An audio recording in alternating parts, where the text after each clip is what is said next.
আচ্ছা, আমার মতন কে কে আছো বলো তো, যে একটুতেই সব কিছু ভুলে যাও? সংসারের কাজ তো টুকটাক ভুল হতেই থাকে, তাই বলে বিশেষ দিনগুলোও ভুলে যাবো? কেন বলছি তার কারণ হলো, কাল আমার কর্তামশাইয়ের বার্থডে গেছে, তো বার্থডে উইশ করতেই তো আমি ভুলে গেছিলাম। রাতে হঠাৎ করেই মনে পড়ে গেল যে আমার কর্তামশাইয়ের বার্থডে। তো চলো আজকের ব্লগটা শুরু করি, যে কেন ভুলে গেছিলাম, আর কর্তামশাইয়ের জন্য কি কিনলাম।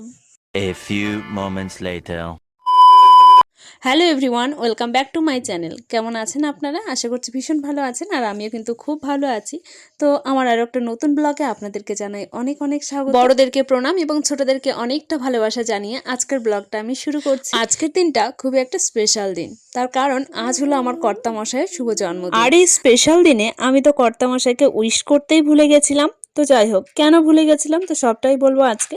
কারণ আজকে সকাল সকাল ঘুম থেকে উঠে সমস্ত কাজ সেরে এখন আমি যাচ্ছি ডাক্তারখানায়। তার কারণ পাপার প্রচন্ড পরিমাণে ঠান্ডা লেগেছে, তো যার জন্য আমি কিন্তু ডাক্তার দেখাতে যাচ্ছি। আর কয়েকদিন পর কর্তামশাই বাড়ি আসবে, আর বাড়ি এসে যদি দেখে যে পাপার প্রচন্ড ঠান্ডা লেগে গেছে, তাহলে তো ওর মাথা প্রচন্ড গরম হয়ে যাবে। আর তার মধ্যে আমরা যাব ঘুরতে, আর ঘুরতে যাওয়ার সময় পাপার যদি এরকম শরীর খারাপ থাকে, তাহলে তো আর ঘুরতে যাওয়াই হবে না।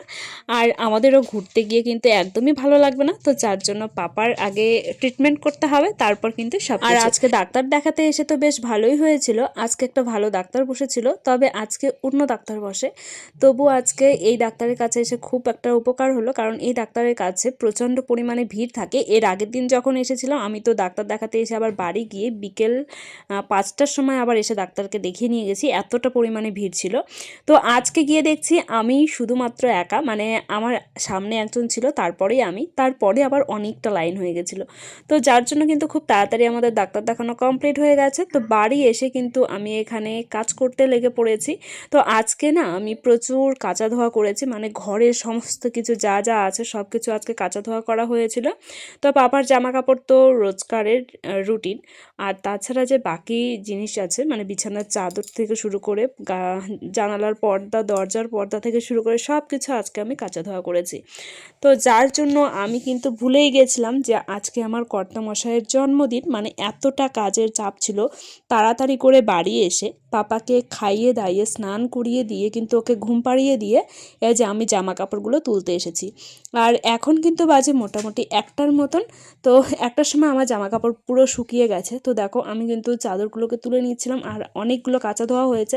তো সেগুলো কিছু কিছু জিনিস আমি আবার ছাদেও মেলেছি, মানে আজকে আমাদের মাঠে জায়গায় হচ্ছিল না। আর আজকের ওয়েদারটাও কিন্তু খুব সুন্দর, আর ঠান্ডার দিনে তো কাঁচা ধোয়া খুব কমই করা হয়। তাছাড়া সামনেই কিন্তু পৌষ সংক্রান্তি আসছে, তাছাড়া আমাদের তো বাড়ির সব কিছু আবার কাঁচা ধোয়া শুরু করতে হবে, তো যার জন্য আমার ঘরের কাজগুলো আগে আগেই করে ফেললাম। তো যাই হোক, এদিকে তো আমার মোটামুটি জামা কাপড়গুলো তুলে নেওয়া হয়ে গেছে। কয়েকদিনের তুলনায় আজকের ওয়েদারটাও কিন্তু খুব ভালো ছিল, মানে প্রচন্ড পরিমাণে রোদ হয়েছিল, যার জন্য দেখো আমার কিন্তু 1টার মধ্যে সব কিছু আমার শুকিয়ে গেছে। তো আর ভেজা জামা কাপড় থাকলে কিন্তু খুবই অসুবিধা হয় ঘরে জামা কাপড় মেলানোটা। তো যাই হোক, এদিকে দেখো মার শাড়িগুলো, আর আজকে রোদের সাথে সাথে প্রচন্ড পরিমাণে হাওয়াও দিচ্ছিল। তো যাই হোক, এদিকে জামা কাপড়গুলো তো তোলা হয়ে গেছে, আর আজকে এত পরিমাণে হনুমানের উৎপাত, এই শাড়িটা তো পুরো ছড়িয়ে ছিটিয়ে রেখে দিয়েছিল, তো আমি ঠিকঠাকভাবে তুলে নিলাম।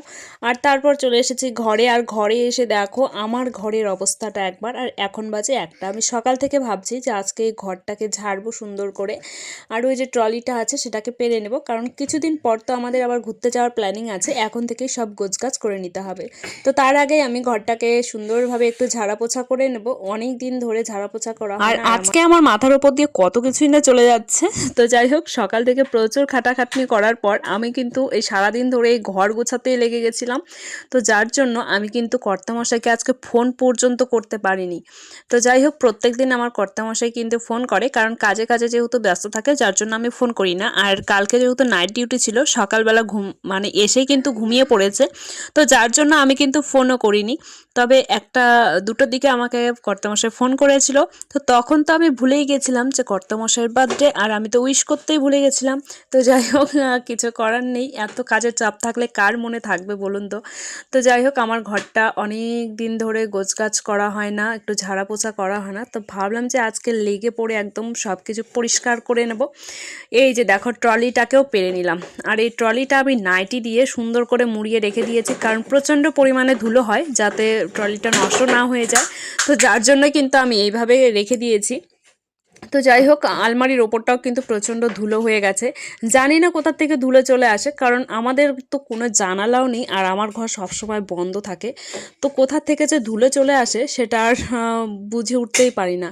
তো যাই হোক, এইদিকে তো আমার মোটামুটি ঝাড়া পোছা হয়ে গেছে। তো এখন আমি বিছানাটাকে সুন্দর করে একটু চাদরটা পেরে বিছানার চাদরটা মোটামুটি আমি 1 সপ্তাহ বা 10 দিন যাবৎ রাখি, তারপর কিন্তু আবার কাচা ধোয়া করি। কিন্তু কিছুদিন ধরে, মানে এই মাসের মনে হয় 15 দিন ধরে হতে চললো, এত পরিমাণে ঠান্ডা, জল তো আমার ঘাটতে ইচ্ছা করছিল না। তো যার জন্য আজকে যেহেতু রোদ উঠেছে, তো আমি কালকে থেকেই ভাবছিলাম যে ঘরটাকে ঝাড়া পোছা করব। তো যেমন ভাবনা তেমন কাজ, লেগে পড়লাম আমার ঘর ঝাড়তে। তো ঘরটা ঝাড়তে বেশিক্ষণ সময় লাগেনি, আবার অনেকটা সময় লেগে গেছে, কারণ এখন যেহেতু শীতকাল, আর শীতকালের পোশাক তো এত জড়ো হয়েছিল, তো সেগুলোকে গোছগাছ করতে আমার অনেকটা সময় লেগে গেছিলো। তো আর আমি কিছু জামা কাপড় তো আমি ব্যাগে ভরে রেখে দিয়েছি, তার কারণ আমাকে এত জামা কাপড় গোছগাছ করে রাখতে ইচ্ছা করছিল না। আর আমাদের যেহেতু সেরকম একটা আলনা নেই, মানে জামা কাপড় রাখার সবসময় পরার, তো যার জন্য আমি ওই খাটের ওই কোণাটায় আমি সব কিছু রেখে দেই। তো সেখান থেকে আমার পাপা কি করে, যখনই আমি গোছগাছ করে রাখবো তখনই ও ছড়িয়ে ছিটিয়ে একাকার করে দেবে। 2টো বালতি ব্যাগ রয়েছে, তবু আমাদের জায়গাই হচ্ছে না, মানে এত পরিমাণে শীতের পোশাক হয়ে গেছে।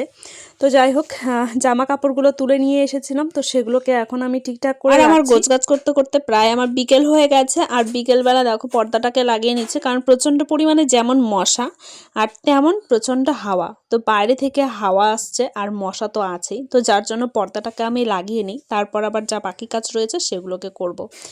আর যাই হোক, এদিকে দেখো সোফার কাভারটাও আমি পাড়িয়ে নিলাম, আর এটা কিন্তু আমি বিছানার চাদর দিয়ে বানিয়েছিলাম কাভারটা, খুব সুন্দর লাগছিল। তবে এখন একটু কালারটা কীরকম হয়ে গেছে, ভাবছি যে আরও একটা নতুন একটা কাভার বানাবো, তো সেটা আমি শেয়ার করব অবশ্যই যদি বানাই কোনো দিন।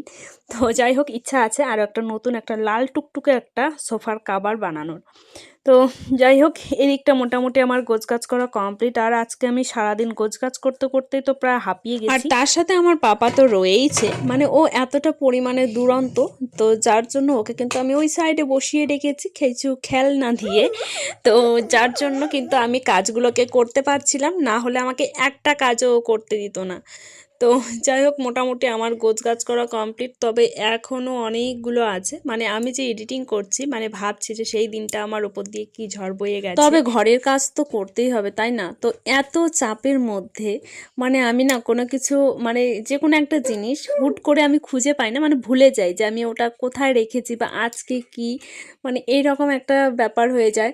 তো জানি না কেন আমার সাথে এরকম হয়, নাকি অন্য কারোর সাথে এরকম হয়। দেখো আমি কতগুলো জামা কাপড় ভাঁজ করেছি, আবার কতগুলো জামা কাপড় নিয়ে এলাম ওই ঘর থেকে। আর যতগুলো জামা কাপড়ই আমি গোছগাছ করছি না কেন, এগুলো পুরোপুরি সব আমার, এগুলো কাচা ধোয়া করা হয়েছে। তো এগুলো কিছু কিছু জামা কাপড় আছে যেগুলো বাড়তি, ওগুলো আমি তুলে রাখবো। যেমন এই শাড়িটা, তো এই শাড়িটা তুলে রাখতে হবে, এখন কোথাও যাব না। আর এই বিছানার চাদরটাও তুলে রাখতে হবে। তো যাই হোক, আর আমার কিন্তু এই সব কাজ করতে করতে প্রায় সন্ধ্যারও পার হয়ে গেছে, মানে আমাদের প্রার্থনা করার পরেও আমি গোছগাছ করেই যাচ্ছি। এত জামা কাপড়ের, মানে আমার ঘর গোছাতে গিয়ে মানে সারা দিনটাই লেগে গেল। আর সত্যি কথা বলতে এখন যেহেতু একদমই ছোট্ট দিনের বেলা, মানে সারাটা দিন যে কীভাবে চলে যায় আর বুঝতেই পারি না। আর এইদিকে আমি ফোন হাতে নিয়ে একটুখানি মজা করছিলাম আর কি। তো যাই হোক, এইদিকে দেখো কোলবালিশের কভার টাভার সব কিছুই খোলা ছিল, তো সেগুলোকে ভরে নিচ্ছিলাম। তো যাই হোক, এত কিছু কাজ করার পর আমি আমার কর্তামশায়ের বার্থডে সেলিব্রেশন উইশ করতেই ভুলে গেছি। সেলিব্রেশন তো দূরে থাক, কারণ কর্তামশাই তো আমার কাছেই থাকে না, মানে দূরে থাকে, তো যার জন্য সেলিব্রেশন তো করতে পারলাম না, কিন্তু উইশ করাটা খুব দরকার। কিন্তু ওই যে একটাই কারণ, এত কাজের চাপে আমি পুরোপুরিভাবে ভুলে গেছিলাম। আর এখনও কত জামা কাপড় রয়েছে, কি যে করব মানে বুঝে উঠতেই পারছি না। তো চলো গোছগাছ করে নিয়েই দেখো আমি একটা পার্সেল নিয়ে এসেছি। তো এই পার্সেলে কিন্তু আবার কর্তামশাইয়ের জন্য কিছু ছিল না, তো এটা ছিল একটা হচ্ছে রং তুলি। তো আমি যেহেতু বিউটিশিয়ানের কাজ শিখেছিলাম, তো এখন থেকে ভাবছি একটু করে কলকা ডিজাইন করব বসে বসে যতটা সময় পাবো। আর কি কি আমি প্র্যাকটিস করব সেটা তো আপনাদের সঙ্গে শেয়ার করবই। তো চলো আজকের ব্লগটা তাহলে আমি এখানেই শেষ করি। তো কেমন লাগলো আজকের এই ব্লগটা অবশ্যই কিন্তু কমেন্ট করে জানাবে। আর তোমরাও একটু সবাই মিলে আমার কর্তামশাইকে একটু উইশ করে দিও বার্থডে। তো আমি তো ভুলেই গেছিলাম। তো যাই হোক, কিছুদিন পর আবার আমাদের অ্যানিভার্সারি আসছে, আমার জন্মদিন আসছে, জানি না আমি আবার এগুলোও ভুলে যাব কিনা। তো চলো টাটা।